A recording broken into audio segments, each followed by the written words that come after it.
Hello guys, I'm going to be giving you some advice on how you should play Lotus Field.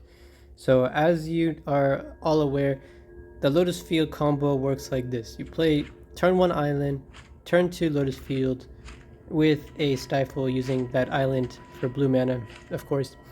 Turn 3 you're going to have access to 4 mana when you untap. You could also play another land to have 5 mana, but you only need 4 mana. If you tap your Lotus Field for red mana, you're going to have 3 red mana. Use the 3 red mana on Underworld Breach. Use that remaining island to untap, and then you have 4 mana again. If you have the Tome Scar, you can use 1 blue mana to mill yourself 5 cards, and then you could exile this from your graveyard, cast it again, mill 5 cards. So for a total of 10 cards, and then you can just untap again and then mill 10 cards until you reach the tendrils. With the new inclusion of crop rotation, you can have a green and a blue mana, tap for a green, tap for a blue, crop rotation, stifle, and that's pretty nice as well. If you don't have that and you just have Lotus Field, as long as you have 3 other lands, you can go turn 1 island, turn 2 island, turn 3 sacrifice those islands for a Lotus Field. Turn 4, you play a land and then you can go from there as well. Another thing is, if you have 2 of any of these cards, 2 Lotus Field, plus Steam Vents, plus a gamble, you can gamble for the missing piece. Of course, you can lose the gamble, but you know, that's why we only have one of these in the deck. And this game is about gambling anyway, so, you know, sometimes you're forced to go for the play as well. But the first 3 turns, you want to focus on getting your Lotus Field. That's why you have cards like Ponder. That's why you have cards like Stock Up. If you look over here, we have this one as well. That could also kind of help assemble your Lotus Field.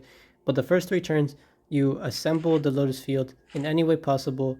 If you need a mulligan 2 times, you know, I recommend mulliganing up to 2 times to try to get a Lotus Field. I wouldn't mulligan more than 2 times unless you're like get like 0 lands or something crazy like that, because this is a format with Thoughtseize, and you know, it's just I usually don't mulligan more than 2 times. So how you win is pretty simple. Like I explained, this column here, a lot of people they keep hands that have like pour over the pages and they rely on that. You know, that's good if you have like turn 1 island, turn 2 Lotus Field, stifle, breeding pool, and then you crop rotation, turning the breeding pool into like a deserted temple, and then you have 5 mana.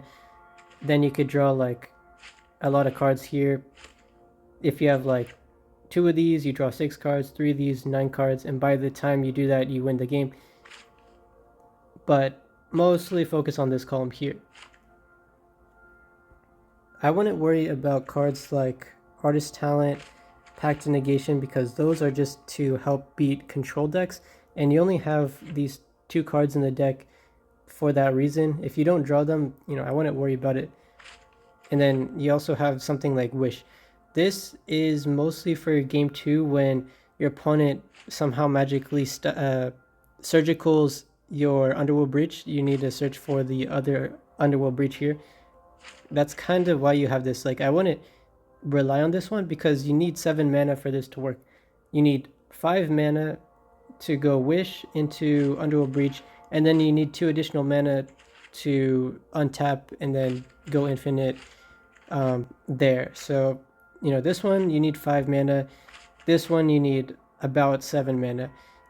If you have something along the lines of, you know, 2 hidden strings, you know, you can get up to 7 mana easily, but, you know, I would mostly just rely on this column here for the win. And that's about it.